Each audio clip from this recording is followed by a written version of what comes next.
Hablemos de ingresos pasivos. Trabajar poco y ganar mucho dinero es uno de los sueños que la mayoría de personas tienen, y en la actualidad no es tan difícil de cumplir. En el mundo de las finanzas existe el término ingresos pasivos.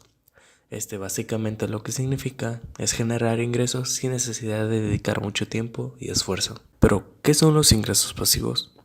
Son entradas de caja que se generan sin dedicación de tiempo para este efecto. Son rentas que percibimos sin tener una actividad activa, es decir, sin que debamos tener un esfuerzo permanentemente para su generación. No significa que el dinero cae del cielo, sino que si logramos estructurar un flujo de ingresos, ese puede llegar a nuestras cuentas bancarias o billeteras sin que hagamos grandes esfuerzos por conseguirlo. La mayoría de personas viven sin ingresos pasivos.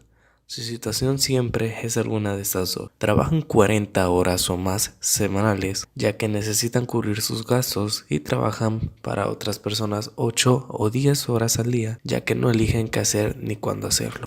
El otro caso es que tienen un negocio propio. Los propietarios de negocio online y offline trabajan todavía más.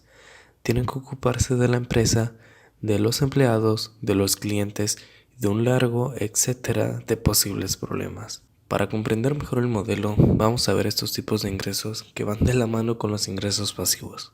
Los primeros son los ingresos residuales.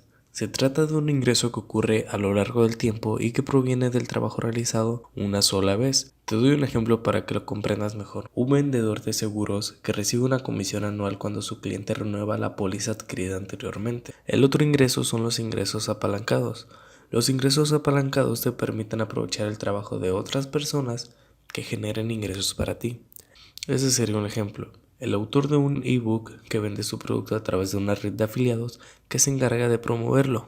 En conclusión, si lo que deseas es ganar más dinero, trabajar menos y asegurarte una buena jubilación, pues ya va siendo hora de que empieces a crear vías de ingresos que no te demanden una gran dedicación. Ahora es tu turno. Te toca sentarte y empezar a investigar cuál es el ingreso pasivo que te permitirá pasar más tiempo con tu familia, coger vacaciones cuando quieras, vivir en Japón si te apetece, o simplemente estar sentado generando ingresos desde casa sin hacer casi nada. Hasta la próxima.